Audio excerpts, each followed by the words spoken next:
Good morning. வீட்டில் காலையில் breakfast பார்த்தீங்கன்னா ஹெல்த்தி பிரேக்ஃபாஸ்ட் தான், புட்டு தான். இது வந்துட்டு இந்த மட்டரி புட்டு சொல்லுவாங்க இல்லையா, அதுதான். வீட்டில் வந்துட்டு வேலை நடக்குது. காம்பவுண்ட் சுவர் வந்து இடிச்சிட்டு புதுசாக கட்டிகிட்டு இருக்காங்க. ரொம்ப வேலையாக இருக்குது, பரபரப்பாக இருக்குது வீடு. கிட்ஸை பார்த்துக்கணும், வீட்டில் ஃபுட்டு, அதுக்கப்புறம் வேலை செய்கிறவங்கள பார்த்துக்கணும், அங்கே போகணும், மேலே கீழே நடந்துகிட்டே இருக்கேன். பசும்பால் இப்போ தான் வாங்கி வச்சுருக்கேன், இன்னும் காய்ச்சல, இனிமேல் தான் காய்ச்சுவேன் நான். பச்சை பயிறு, செரு பயிறு கறி சொல்லுவாங்க மலையாளத்தில். எல்லாமே ரெடி ஆகிடுச்சு பிரேக்ஃபாஸ்ட்டு. காலையில் ரொம்ப இயர்லியாகவே எழுந்தாச்சு, ஏன்னா இன்றைக்கி வேலைக்கு ஆளெல்லாம் வராங்க. காம்பவுண்ட்ஸ் வரை இடிச்சிட்டு புதுசாக கட்ட போகிறோம் நாங்கள். அதனால் இன்றைக்கி வந்துட்டு ரொம்ப ரொம்ப ரொம்ப பிஸி நாங்களாம். நான் ரொம்பவே பிஸி தான், எப்போவுமே நான் பிஸி தான். அப்பளம் கொஞ்சமாக தான் சுட்டு இருக்காங்க, ஆளுக்கு ஒன்று ஒன்றுன்னு கணக்கு பண்ணி சுட்டு வச்சுருக்காங்க எங்கள் மாமியார். நாங்கள் 4 பேர் இல்லையா, 4 போதும் சுட்டுட்டாங்க. இதுதான் வீட்டில் இன்றைக்கி பிரேக்ஃபாஸ்ட்டுக்கு. அதோடு நம்ம வீட்டில் எப்போவுமே இருக்கிற சுக்கு தண்ணி நல்லா சூடாக இருக்கும். அப்படியே மூடி வச்சிடலாமா? அந்த பைக்கு தெரியுதுங்களா, அது நம்ம வீட்டுக்கு தான் வந்திருக்கு. இங்கே வீட்டில் வேலை நடக்க போது. இந்த செவுரு இருக்குங்களா, அது வீரல் வெட்டிருக்குங்களா, இப்போ இதை ஃபுல்லாக உடச்சிட்டு செவுரு காட்ட போகிறாங்க, காம்பவுண்ட் செவுரு. இன்றைக்கி இதுதான் நம்ம வீட்டில் வேலை நடக்க போகுது. இந்த வேரும் தென்னை மரத்தோட வேருமே இங்கே வந்துட்டு செவுத்தை வந்துட்டு இடிச்சிருச்சு காம்பவுண்ட் சுவரை. அதை முழுசாக தட்டி எடுத்துகிட்டு இப்போ வேலை ஸ்டார்ட் பண்ண போகிறாங்க. ஹஸ்பண்ட் கீழே போயிட்டாங்க. காலையிலே அண்ணா வந்து ஆளுங்களெல்லாம் கொடுத்துட்டு வந்துட்டு பேசிட்டாங்க. 2 நாள் வேலை இருக்குங்களாம். இந்த காம்பவுண்டு, இந்த பாட்டு மட்டும்தான். ஹஸ்பண்ட் போகிறாங்க, ஆளுக்காக வெயிட்டிங். இது ப்ளே ஸ்கூலு. நான் சொல்லியிருந்தேன் இல்லையா, பக்கத்தில் ப்ளே ஸ்கூல் இருக்குன்னு சொல்லிட்டு கேளுங்க. அங்கே வண்டி இருக்குது, ஆளை காணும். அதை ஹஸ்பண்ட் வந்து தேடிகிட்டே இருக்காங்க, ஆளை காணுமே அப்படின்னு சொல்லிட்டு. நேற்று பெஞ்ச மழையில் பாருங்கள், தண்ணியெல்லாம் ரொம்பிடுச்சு.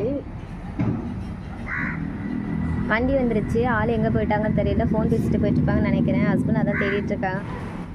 வராங்க ஆளுங்க.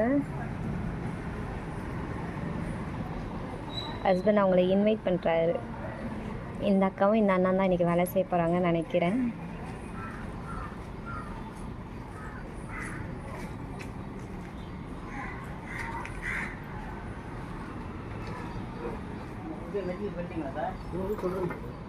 இந்த இடத்துல ஒரு பில்லர் போட்டுக்கலாமா?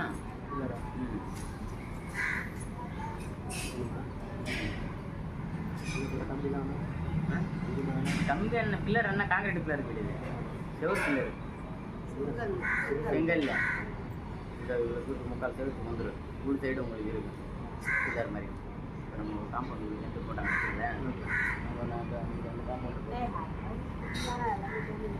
இந்த சைடு இந்த அங்கே கிடையாது நம்ம போடுறது. ரெடி ஆயிட்டாங்க. எச்சாலி மண்ணு சேர்த்து மண்ணு தான் இது. ஆமா, மனுஷங்களை யாரும் அதை சாப்பிட்டு சொன்னாங்க. மண்ணு இல்லாம இருந்துச்சு, மண்ணு இல்லாம இருந்துச்சு அப்படின்னாங்க.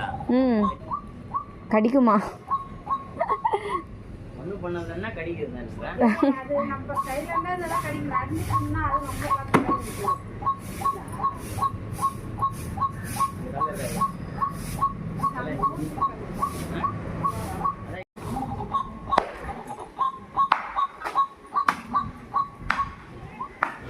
மார்னிங்கிறதுனால நல்ல ரஷ் டைம் அது எனக்கு. ஏன்னா கிட்ஸை வந்து குளிப்பாட்டுறது கொள்றதுன்னு அதுவே கொஞ்சம் பாப்பாக்கா மெசேஜ் பண்ணணும், மருந்தெல்லாம் கொடுக்கணுமா. இவங்க வேறு வந்திருந்தாங்களா, இவங்களுக்கெல்லாம் டீ வேறு போட்டு கொடுத்துட்டு இருந்தேன்னா ரொம்ப பிஸியாக இருந்தேன் நான்.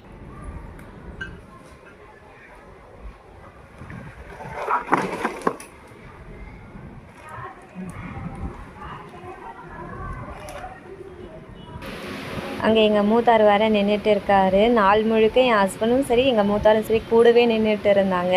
இவங்க கேட்குறதெல்லாம் எடுத்து கொடுத்துக்கிட்டு இவங்களுக்கு ஹெல்ப் பண்ணிக்கிட்டு.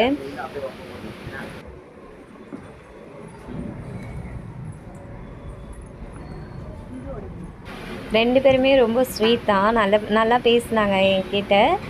ரொம்ப ஃப்ரெண்ட்லியாக இருந்தாங்க. இந்த சிடு மூஞ்செல்லாம் இருக்கும் இல்லையா, அது மாதிரி எதுவும் கிடையாது. நானும் கேட்பேன், டீ வேணுங்களா, சாப்பாடு வேணுங்களா, ஏதாவது வேணுங்களா சொல்லுங்கள், தண்ணி வேணுங்களா, சாப்பிடும்போது ஏதாவது கூட்டு வேணுங்களா, அந்த மாதிரி நானும் கேட்டு பண்ணிட்டு இருந்தேன். அவங்களுக்கு ரொம்பவே பிடிச்சிருந்தது இங்கே வேலை செய்ய.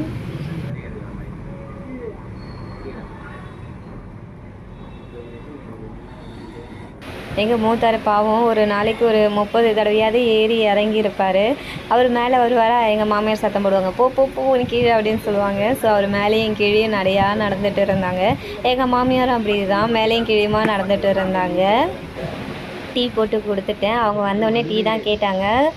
நான் போட்டு கொடுத்துட்டேன். எங்கள் மூத்தார் கொண்டு போய் கொடுத்துட்டாங்க. நம்ம வீட்டு முருங்கை மரத்தோட வேர் பாருங்கள் எவ்வளோ தூரம் பரவி இருக்குது. அது இடிச்சு தான் மதில் சுவர் இப்படி ஆயிடுச்சு. அந்த அக்கா டீ பாத்திரத்தை வாஷ் பண்ணி எங்கள் மூத்தார் கையில் கொடுக்குறாங்க.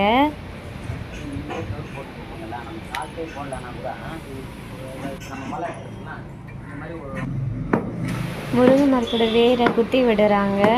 அதில் ஏதோ மருந்தெல்லாம் வேறு போடணும்னு சொல்லிட்டு இருந்தாங்க. எனக்கு வேலை இருந்ததுனால நான் பாதியில் போயிட்டேன்.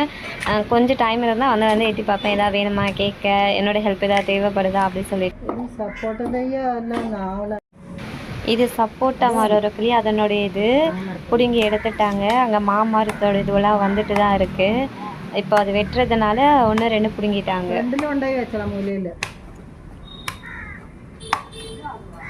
நான் போகிறேன் மறுபடியும் டீ எடுத்துக்கிட்டு. ஏன்னா காலையிலேருந்து அவங்க 9:30 வந்தாங்க. 1 மணிக்குள்ளே 2 வாட்டி டீ கேட்டுட்டாங்க. நான் எடுத்துகிட்டு போகிறேன்.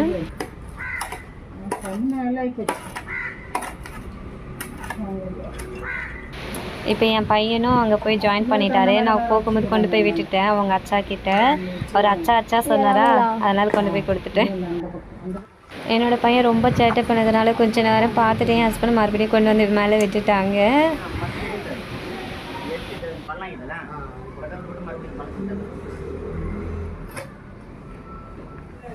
இது நம்ம ஸ்ட்ரீட்டில் இருக்கிற மாமரம் தான். என்னென்னா மாமரத்தில் பாம்பு வர ஆரம்பிச்சிருச்சு. அதனால் எல்லாத்தையும் வெட்டி போட்டுட்டு இருந்தாங்க.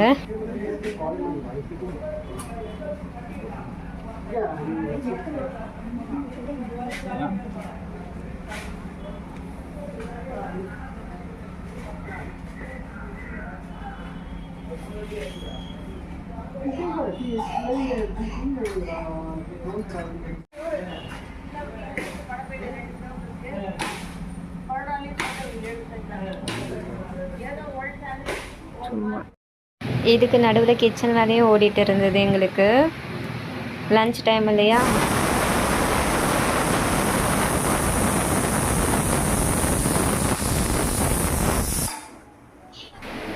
ப்ரீ ப்ரிப்பரேஷன் இதெல்லாம் கடலைப்பருப்பு கூட்டுக்கு.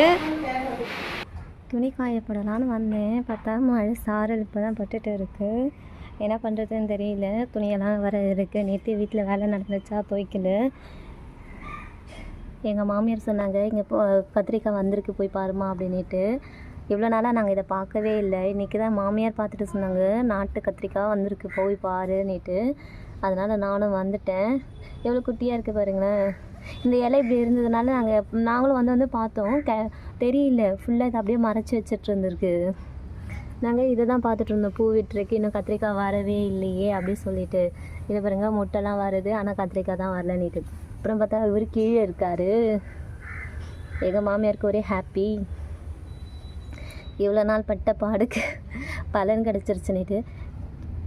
கஷ்டம்லாம் எதுவும் படலைங்க. தண்ணியெல்லாம் நான் செடியெல்லாம் வாங்கி வச்சுட்டு தண்ணியெல்லாம் ஃபீட் பண்ணிட்டாங்க. எல்லாமே பண்ணது எங்கள் ஹஸ்பண்ட் தான். கஷ்டப்பட்டது ஹஸ்பண்டு.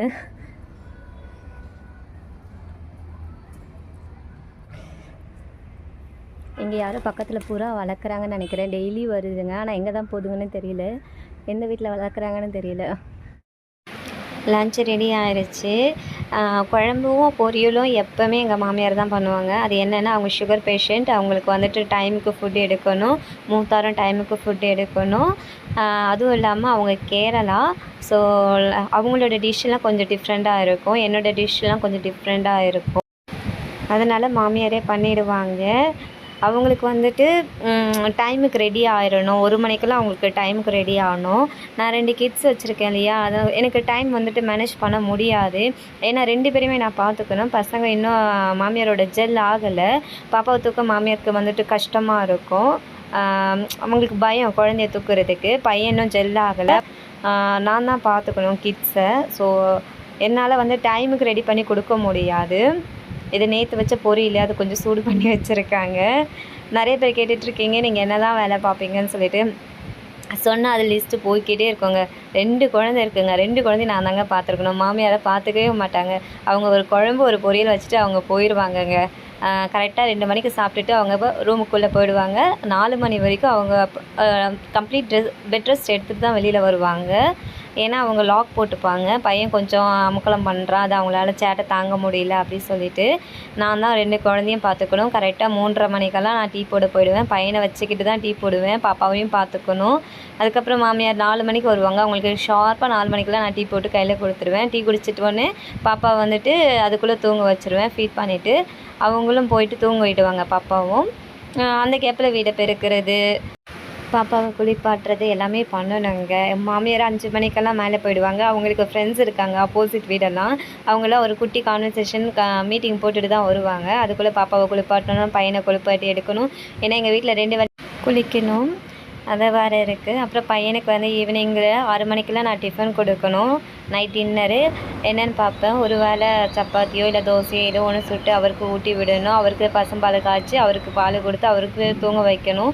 பையனுக்கு எப்படின்னா கதை சொல்லி தான் தூங்க வைக்கணும். அவருக்கு ஒரு இட்லி ஊட்டுறதுக்கே எனக்கு 1 மணி நேரம் எடுக்குங்க. இடுப்பில் தூக்கி வச்சுக்கிட்டு பால்கனி, மொட்டை மாடி, ஹாலு, கிச்சனுன்னு சொல்லிட்டு ரவுண்ட் அடிக்கணும்.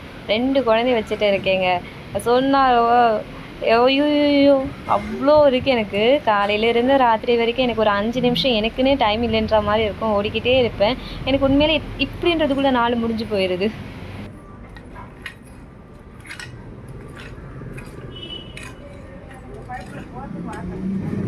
இந்த தேங்காய் எண்ணெய் ஸ்டோரி கேட்டிருந்தீங்க இல்லையா? பிஃபோர் மேரேஜ் வரைக்கும் நான் தேங்காய் எண்ணெய் சாப்பிட்டதே கிடையாது. தேங்காய் எண்ணெயில் ஃபுட்டு ஆஃப்டர் மேரேஜ் தான் என் ஹஸ்பண்ட் வீட்டில் தான் நான் சாப்பிட்டேன். எனக்கு அது சுத்தமாக பிடிக்கல. ஃப்ராங்காக சொன்னால் அதுதாங்க ஒன்று பிடிக்கவே இல்லை. கஷ்டமாக இருக்கும். அதுவும் அவங்க அரிசி பார்த்திங்கன்னா மட்டை அரிசி சொல்லுவாங்க, குண்டு குண்டு அரிசி. அது மென்று சாப்பிட்றதுக்குள்ளே போதும்னு ஆகிடும். டைம் ஆகிடும் போல இருக்குது நமக்கு. ரொம்ப கஷ்டப்பட்டேன். உட்காந்து அழலாம் செஞ்சுருக்கேன். தண்ணி குடிக்க பிடிக்காது. எப்போடா சென்னை ரிட்டர்ன் ஆகணும் உட்காந்து அழுதுருக்கேன் நான். ஹஸ்பண்ட் கிட்ட சொல்லுவேன், ப்ளீஸ் என்னை மட்டும் கேரளாவை கூப்பிட்டுட்டு போகாதீங்க. கேரளான்னு சொன்னாவே எனக்கு பயம் வந்துடும். கேரளா போகவே மாட்டேன் நான். போராடுவாங்க என்கிட்ட என் ஹஸ்பண்ட். கேரளாவுக்கு ஹஸ்பண்ட் சொல்லுவாங்க, நீ என்ன கல்யாணம் பண்ணிட்ட, வேறு ஆப்ஷன் இல்லை, நீ வந்து தான் ஆகணும், என் வீடு அங்கே தான் இருக்குது, ஒன்றும் பண்ணுறதுக்கு இல்லை, நீ அடாப்ட் ஆகிக்கோ அதனோட அப்படி தான் சொன்னாங்க. ஆனால் அவர் வந்து லாங்குவேஜ் விஷயத்துலலாம் ஃபோர்ஸ் பண்ணலை. பட் சாப்பாடு வந்து நான் சாப்பிடாமல் இருக்கிறதுனால வேறு ஆப்ஷன் இல்லைல்ல, நமக்கு சாப்பிட பழகிக்கோ அப்படி சொல்லிட்டாங்க. மற்றபடி வேறு எந்த விஷயத்துக்குமே ஹஸ்பண்ட் எதுவுமே சொல்லலை. இப்போ வரைக்கும் நீ மலையாளம் கற்றுக்கணுன்னுட்டு எனக்கு எதுவுமே சொல்லலை. உண்மையிலே ரொம்ப நல்லவங்க என் ஹஸ்பண்ட். ஏன்னா நிறைய மிஸ் அண்டர்ஸ்டாண்டிங் வரும்போதெல்லாம் ஹஸ்பண்ட் எனக்கு சப்போர்ட் பண்ணி நின்று இருக்காங்க. இப்போ வரைக்கும் எனக்கு சப்போர்ட் ஹஸ்பண்ட். ஏன்னா அவங்க ஃபேமிலி கிட்ட விட்டு கொடுத்ததே கிடையாது இந்த நொடி வரைக்கும். அதனாலவே என் ஹஸ்பண்ட் எனக்கு ரொம்ப பிடிக்கும். ஒரு வழியாக கட்டி முடிச்சிட்டாங்க காம்பவுண்ட் வால். இப்போ எப்படி இருக்குது சொல்லுங்கள். இது 2-3 நாள் வேலை ஆச்சு எங்களுக்கு. எங்கள் மாமியார் தான் சொன்னாங்க, நான் போகிறதுக்குள்ளே இது கட்டிடணும் அப்படின்னு சொல்லிட்டு சொன்னாங்க. நான் ஹஸ்பண்ட் கிட்ட சொன்னேன். உடனே அது பண்ணிட்டாங்க. ஏன்னா அடுத்த மாதம் மாமியார் போகிறாங்கல்ல கேரளாவுக்கு.